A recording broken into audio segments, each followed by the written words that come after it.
emre bia NDC for e de ceremony na gina ho because ceremony for doso pa before doso ho pa enti omo di ceremony gina na ye de Asante na gina omo win yes 2012 ani say look yen change ade no ani de ceremony koko gina ye na de NDC for ahwefom they are winning city no so ahoni ete no enti dynamics so we ready na say wo ye ni here like you take it so ahoni ete no enti ye besre hoping masom mawuramu a ye ka senior communicators in the party ameka ho matching the whole country severally all the 275 ya ye adwuma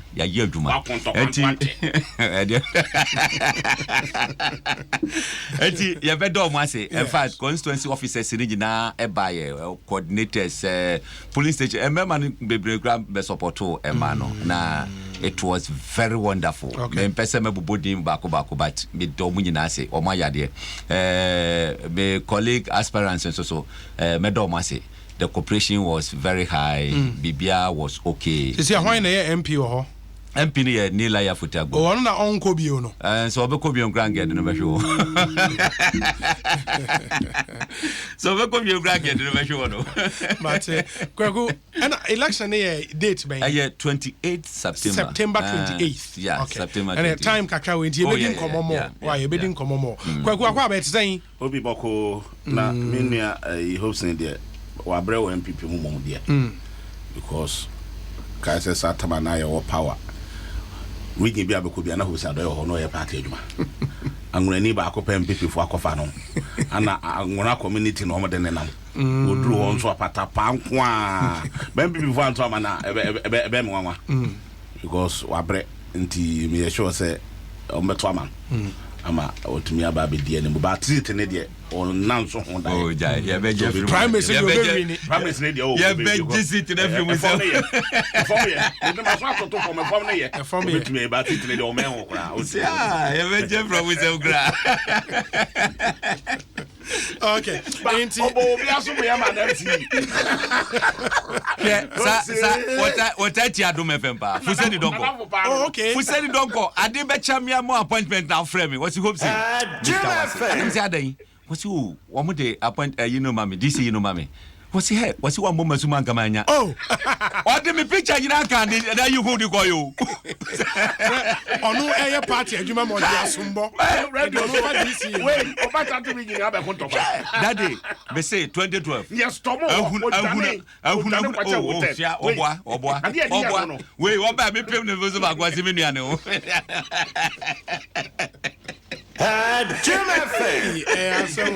anyways Bayeka primaries and seminal na bibi nso koso asawasi aba be controversial this year in both parties. NDC there ewo ho Muntaka ne Mubarak small boy no 30-year-old guy no Mubarak akwaya asem enran so ye da sore ya ye se chairman wuntumi se wa suspend obi afi fi party name adaya ono say am obi an contest certain MC you know and a branch na kofa form into a party mra so ya suspend no one manaf bi say akwa bi de manaf manaf ye madam fo na yeah Ashanti region no I can say former deputy secretary or you be or you good minimum no minim senior city wa bonu humodin ye pa e wo party no mu me kai say me contest national organizer kra na ne papa di machi Ashanti region ba bia ne yeko ntimi nim ne ye pa but ensem no e bana say e bia wonya nyamu ensem no bia e no ayete ye wo bia buafu but preliminary reporter me manya no okay as say me nya botre na me nya full briefing okay so ho ne no because I'm say bibi etochi makakra kaisa apology bi ba mu e bi obi accept say oh sad way maye as say apology ba mu I'm say ntimi ma mu nyama bi ntimi to ye ana basa but yes say said ye tie bia no party no yenhwe say ye be ye I think say suspension there anoshi ebia you disqualified there you disqualified so on there so you are still a party member who's suspending you I think say want to mean party activity bia ne ne ka ho nti yesre ye de aseda can say achopa e de ma regional executives no Ashanti region chama want to me there eja Miami body I think say or 30 Adom so yesre chairman yesomu na mu monhwe na suspension there enka yenhwe ne yenya hu bibi say ye disqualify ne say bia bibi say ntino ya disqualify wuntimi en contest ya fine but ye manu party no mu no onya adwuma me no ka say baby a wo ye adwuma say ye vata yi bia wo a wo ye adwuma enti ense say side we ba na ekokọ ye look Sabre Aswansi City no ka MPP nke afawie ya fawie yete obi ya awia yete I can say asempa ana sa issue yi ba ye bro ho a ana me make statement say that day City no abeye MPP dia so nti na ke say capitalize on it as hwede akwakobom as edisanoma we nyina enti politics no complex obi eto da ho na wo ye no bo ho anse wa fa akire na wode wo de ababe wo wanye careful pe ukokodi akira na kwakoye bibia ho no nti mesre pa say yenhwe sasem no ne yenka because we still need majority in parliament. President Akufo-Addo de say de tie bia minim se Ghana for ebeto no so otoa no so a majority ni de ehu hia pa obi yenim ya system no say ya de papa kra minority to make say ye ne walk out and you need majority how do you go through You'll some of these things me fan say can say free SHC as I say you be na two tests I think say so ya kasi em to abapa na nya two test majority fanya de na e bia nka maso because ka minority be sorry o make so mo support. But yet you say ankwanko fanisa enti ye hia every single seat 169 seat na ye wono menim se ko kata wanso ka ho ebe 170 ye paswasi aka ho 171 baby ho no a esi enya bi ka ho enti ye ka to test clearly no we should have it with that sweat so ho enti ye best party leadership say ye nya botre e wo sa nneoma we no mu no e ba na se bibinya to obi pe look anya hwe obia wo nipa bako eno na metie baby say no bika wase look uji nipa bako free party no mu a wahwere 2 votes say anye ya sa nipa no on to mount wahwere na wasakwa akoto ama nipa foforo asatia o eti nipa bako pe no was of 2 wahuni ete no eti let us try as much as possible and also nkyere say ebi obi misbehave a yentimi entwe na so anase bibisa eti let us find a way of solving this unim Ashanti region politics no eyi what is it with Asawase adena parties mienu ni nyina say mu nheda anwo Asawase Asawase e be bia on say MPP for determine say omo be dey free and this in term 4 years bia e beto ababia ba omo ya enye enam say ye nipa na wodi animo no ne sebodu o ya de obre no ho ase obu nipa nso ona bo muntaka na meka na asem o hwe the way I would see e de aso ase e di na chi no a ayese say muntaka ya so ase ana so ase so e muntaka enti difficult to betumi age city no free ninsem enti tem bia no ana nipa ne bi pese omo create tension kakra se de be ya e be ma nanimo nyamo no a wo aso ase no akofom kakra ba tem bia nso na bibi sa besie no na aso ase din no nso no ye muntaka na muntaka nso ye aso ase but ohwedi esi ewo yenua manafo a unfortunate because manafo you be our prepa Ashanti region because they do maybe na unya esemni ba kokora mani no ati Ashanti region me na me regional youth organizer ano mo kofa asa boy we man be deputy regional secretary manafo no ano ba be regional deputy secretary ama abrante na adwuma obo no Ashanti region zongo communities no oyade penetrate kakra fine nti anyama wanwa se wo mu wini vice president nso enya yakonya kofa no ne be ye edwuma e wo no tisi obo no modern but wo hwem untumi a waya se Ashanti region no kese untouchable yen kanasam ama party fo ni nyina eturo untumi kese de obeka e fana anu watumi aso CD na nso mkokoto abayi no ne nkofo edi na chi nyina lusu ana ono nko a ye ma ne ko no push enti ayese de obeka no na the division kakra day aba executive but no got me take unilateral decision so no be can and I don't think say no credit so no be pattern oh no credit secretary sampaign na assign letter e dey no no take is Hobson Maninwe wontimi nkasa oh jai obet ma tinchim sampaign sampa akra toilet all got me issues what the sampaign dey aka we allegation o sampaign won't be allegation e wa bonten and it's not nice enti wohwe de omone manafo ye no enye papa but yen de ekosi na ye de because aso ati sit ne de chese ye da ye koto aba na ye da sore na ye se hwan na ewini a pada uti and waka say muntaka na wo bom muntaka na nye na ho nso obi be contest ne ya ono nso se monso mo ma no ma ma ye de ya ma me ho de no mpanimfo so mpanimfo te so what na so ache misunderstanding ma akoma intimi ye chota ntibia no mo be ma brand ye na a contest no yeah omo the decision we ba beto dwa ma beto decision ni beto dwa mpanimfo na atena sansam no so nti bo anza mo pese mo protect muntaka adentia na se meti dia wo kekan na muntaka as I say there be nyesa anetie wakatare dia so kan video because wo hwe eniema onabu muntaka aye no aso ase a bigidi say we deserve say obesa to aso even parliament impo no wo hwe adwuma wo ye no wo ema obi amfiri ho amana manka obi behu so wo ya de o parliament obo no homode kogu enti se obi nya kokoduro so obeba no be contest no mo ma ne kwan ye de bigidi say onipa kro no a say contest no be contest you but e bia kwan abefa so abekọ no wa amfa kwa papa so na akwa na sa brand ye kwan papa be na wa amfa so meka so no meka sa brand ye na amfa kwa papa e ye nya specific obi nya kokoduro so obeba na bia oba no wa amfa kwa papa so a eno nso be we wo fa kwa papa so ba ye we fa kwa papa so ba ye no me ka wo fa kwa papa so 2024 na wo fa kwa papa so eno nti na brand na petition national na national for nso adwudwe mu enti me yeso say so fa kwa papa so fa kwa papa so empanifo ni decision ni betudwa ye nyina ebe hunu ekwan ye befa so na aso asese enti ye tumi a protect ama enipa if you say odi ani mu ebeboa ama otumi agisit na ma ye bi enti ye sure say we ye de ne de but ema hopes enya na adwen say aso asese iti no omo betumi oh yaje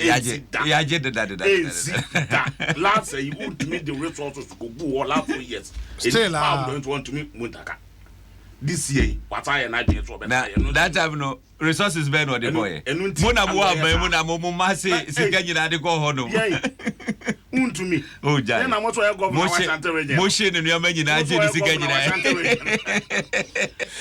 Grace bibi boni bi de what say MPP de na unfortunately we nyai no ma boy no enye na dwuma na bra wa bre Washington region MPP no me sure say enya ba so bo na sa MC no se wonim no madam for pa no or a strong guy na me ne call radio so or a strong guy for 2 terms obetima gi seat no on to me because last 4 years said ye we see determine so obetumi a win no muntaka to me twin musa no this time no my MC omo believe ne say so babetna obey MC no so obetumi a dey obey MC so and so an advantage they create an enemies with them yes and no advantage and disadvantage because untumi satisfy will be and one satisfy will be so ankofo abamu bebu na hwe say the MPP fo amamu enso aye batay ya me nya sure say won obetumi a fa no juju ko e dey na eba sa obi ebo obi hwe atade e hwe kwaku ahia no pe ebi na hwe me nya sure say ebi na hwe me amamu aye basa obetumi address say edi asa na wo kan hwe se ni wa dress shepe watade hwe wi ebi na hwe me hwe na ye hwe wo ebi na hwe me Dwaso Nsem wa Adom 106.3 FM in Pensen money de Bremu awake mineral water and a super Sam build your dreams and a boy me de Ebro I mean fa we ntwam na fe yemra emehwe the banking sector cleanup any nanu fiada statement a Bank of Ghana e de babetudwa Grace Homeopathic Clinic say any say wo pe homeopathy papa pa de ho na wo so do ani etre all kinds of medical conditions. Yeshe esa ehon yare ewo ho.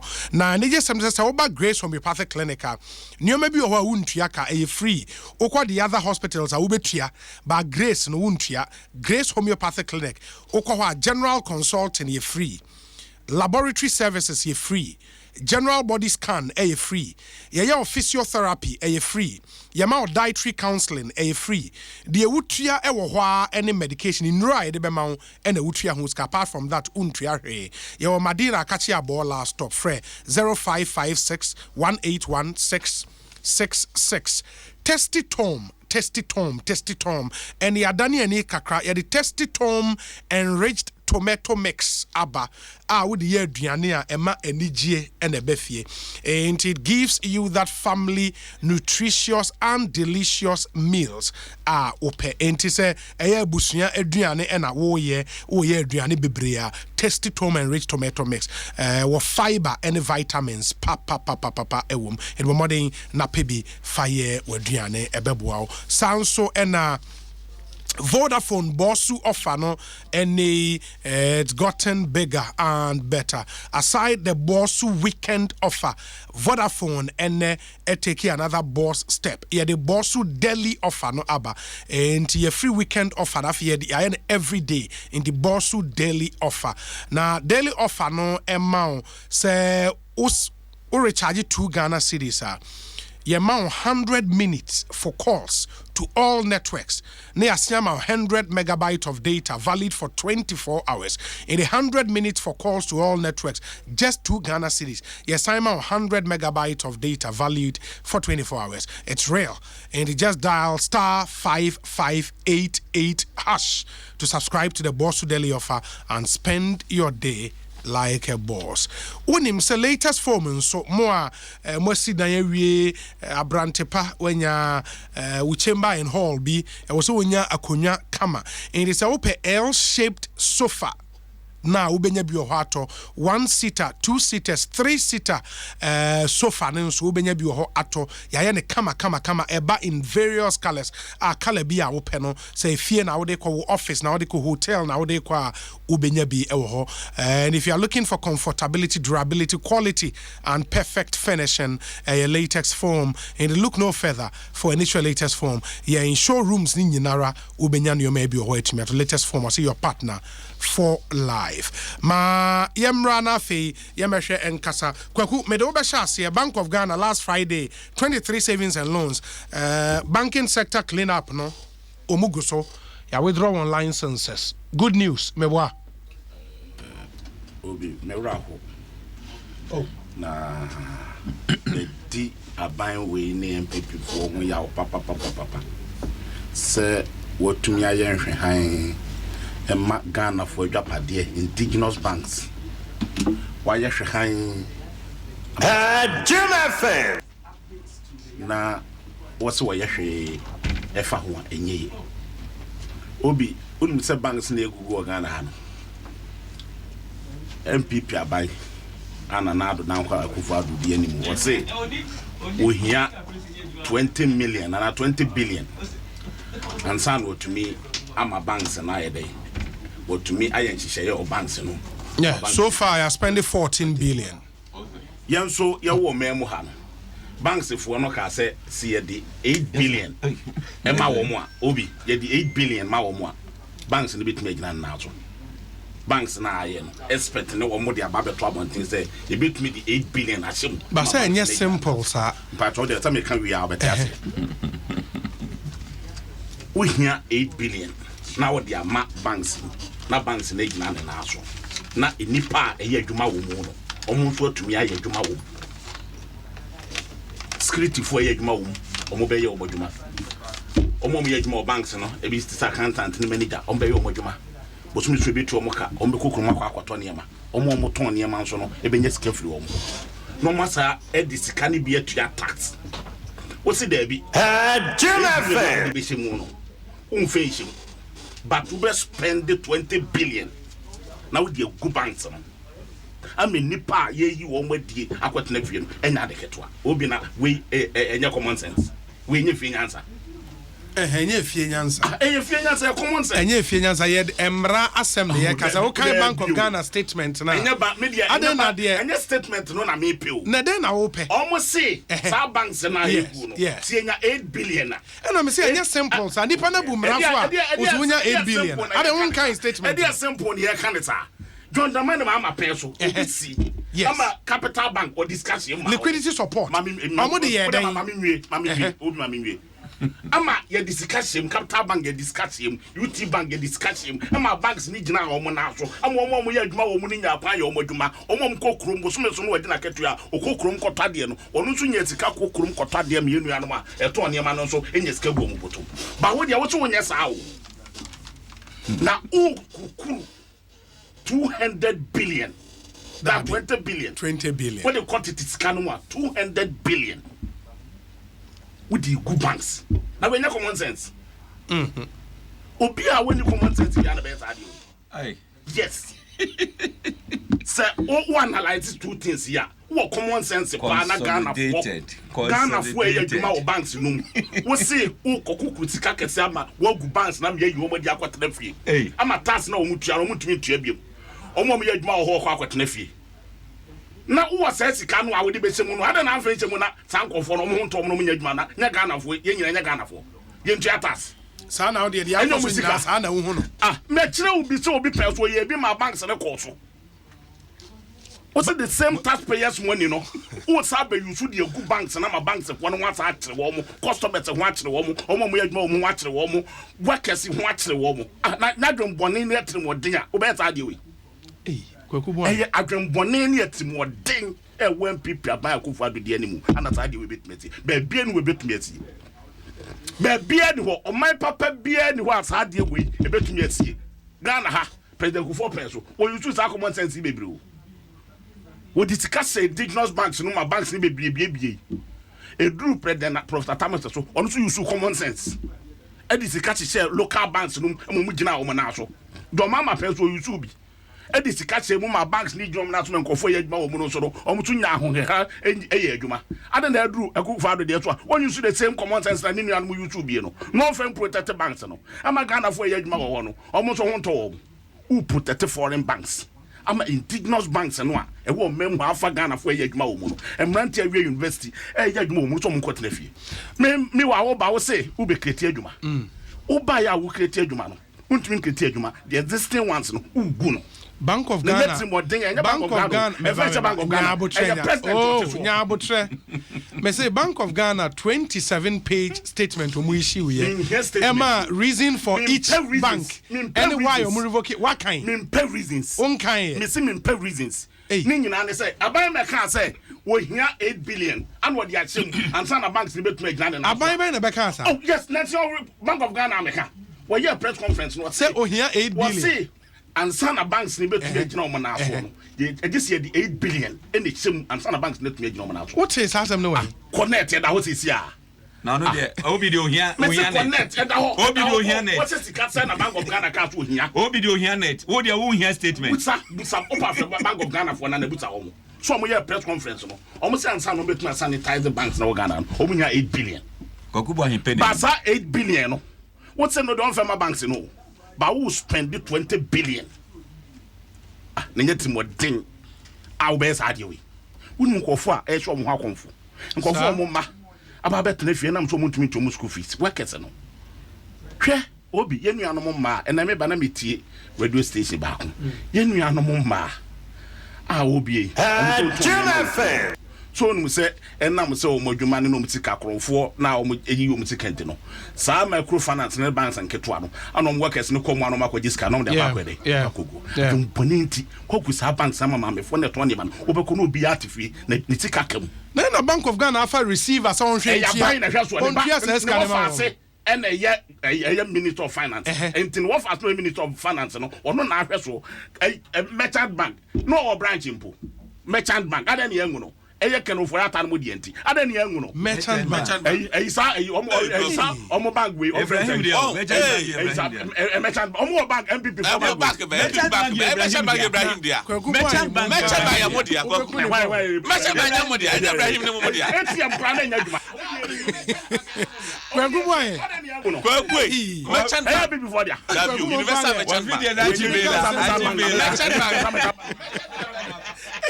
Erade. Kwaku boy. Martin. Yes. Yeah, can I say? MPP banks you go. Almost, and I'm saying MPP banks. Obi there. You protect almost. Bebre ni ska bebre kwa ATM pra nya dwuma. Enso eye dwuma sesi a. Eti mo den Ghana fo a asofa enye sika Republic Bank ya hwan dia. Ane na motiri mo den mo ya budi Republic Bank ya hwan dia.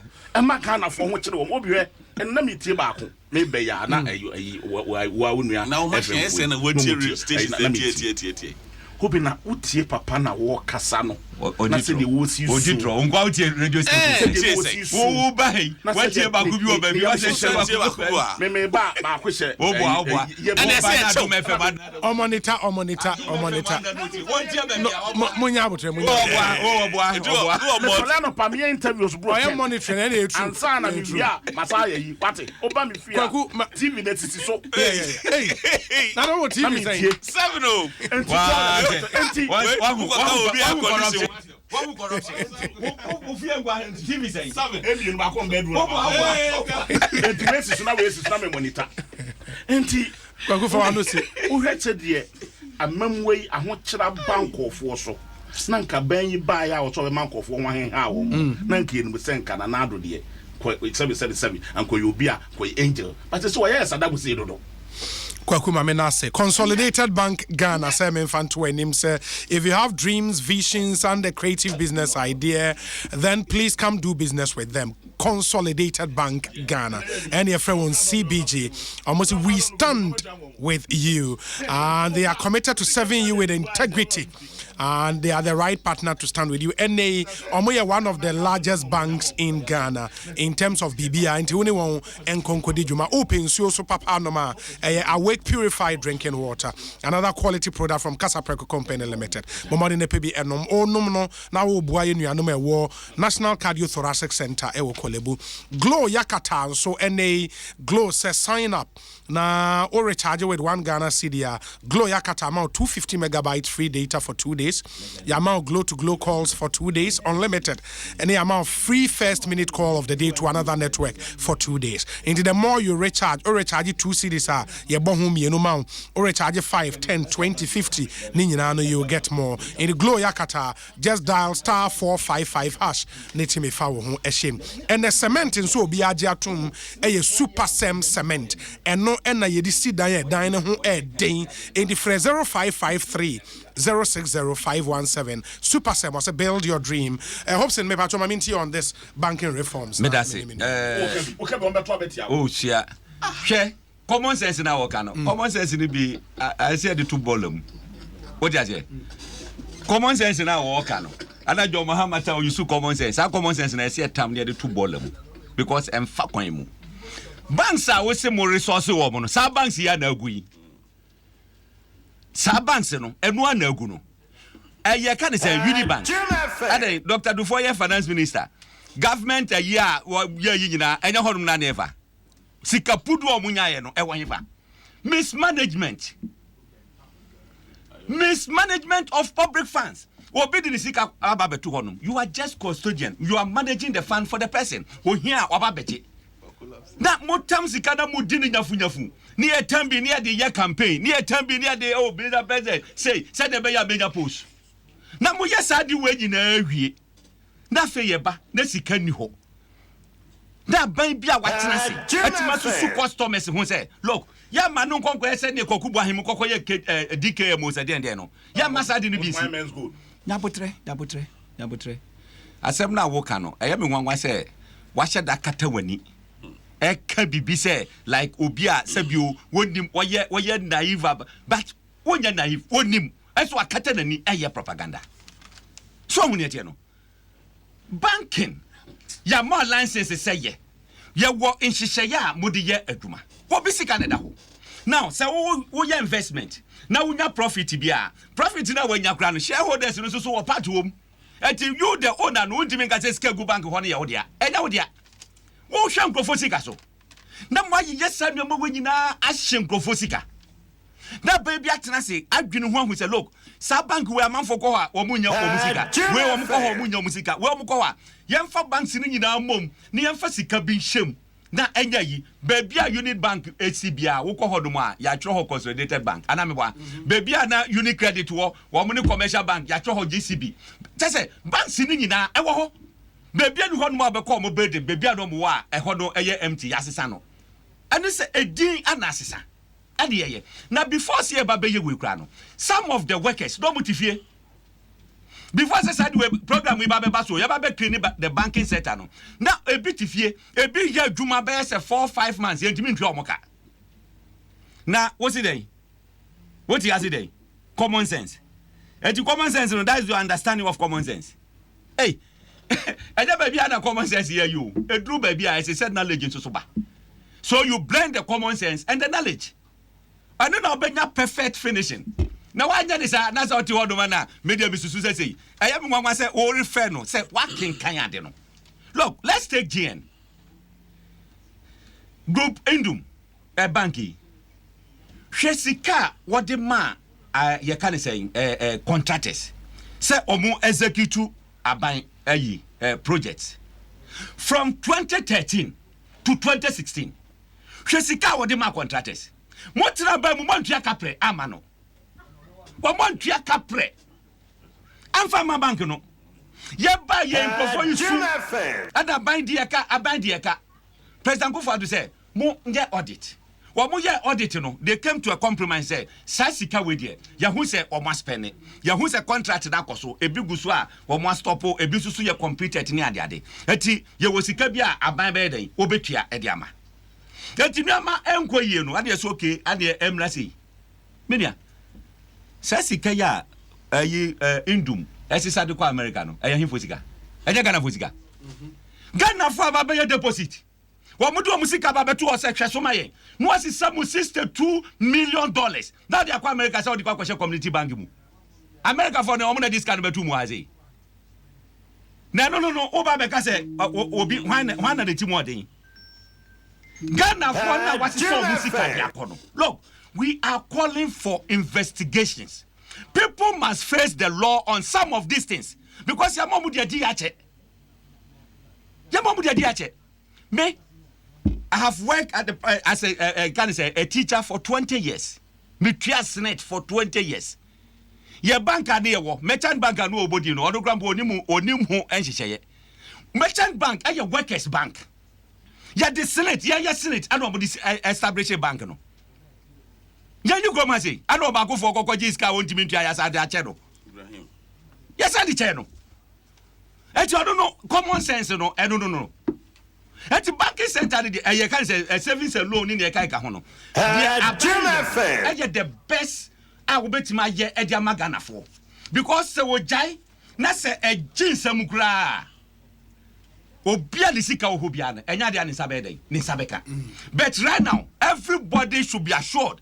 So boy ya revoke am license so boy ya say muntimi nya adwuma biom ya close mu down ni e kai ka ho na obia benya ni sika because aban e take the risks and make sure say obia sa ka ni sika ba kura mu go no dada no de nko umtika yatua me consolidated bank na kwata me account na me account you can say Unibank ha me go kitinkiti bia da ho me go yiyi ma de what you say? 1 million there be ma. Jim FM. The January na me pay. Edwan na me pay. Yeah, Edwan na me pay. Yeah man, o mo pay 1 billion, o mo pay 200, 500, 1000. I don't know o mo pay. And kwaso. Kwaso. Eti hwe se mo nim de no to run this country. Nyankopo Adom. What Akufo Addo aba. Akufo Addo yusu nyansa Nyankopo de ma no. Nim de a wanya. Wo kan nyina bom e de abu o man yi e ti se kokubo ahete ha se aya me dese mo Facebook amanfo hwe se de kokubo ahia address ni ho aye kama hwe wo no every 3 days bia wo twa de ti wo ti ase o man mo odin wo betima UT every 3 days what me UT every 3 hwe se de me ti afu yi sa wo ne ti no mame na ase na ya fancy me da ase Bernardo Dron yakwa abete sen nyame adom bako obi na so e takra the grounds here takra nyame adom Nami Adom pa. E making rota. Yeah, good. You must suspend you. You must suspend you. Anya nisi mu no go. Aya mbi. Then this is takra ko munya candidate. Munya candidate. But mo candidate ni. Mo nine am dey go munya candidate o. Mo nine am dey. Obo munya candidate o takra dey. Onim say ready mate go munya bi. Ready mate o munya bi. Obi adwane. Oh, that na unti names. Oh, adwane. Potential ones o munya adwane. Und Alex Mold aba. I see aba.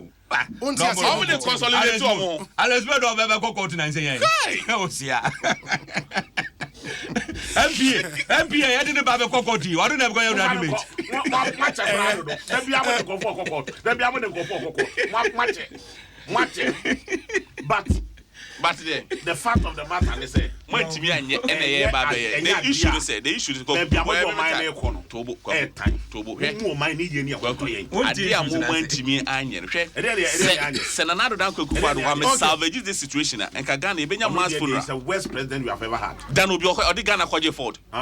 No, and what that is yeah, that must say. Dwaso Nsem so ne wa Adom 106.3 FM Star Life Assurance.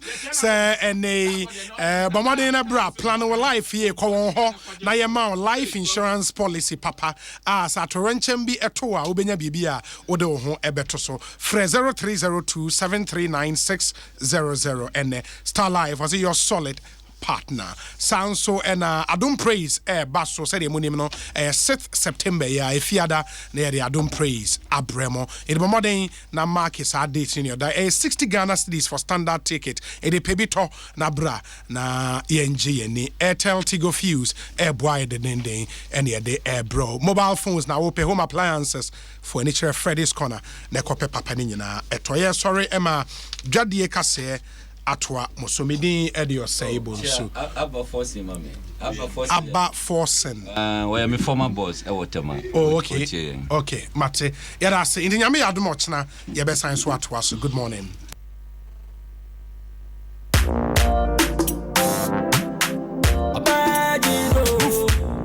yeah baby come Kofi Kinaka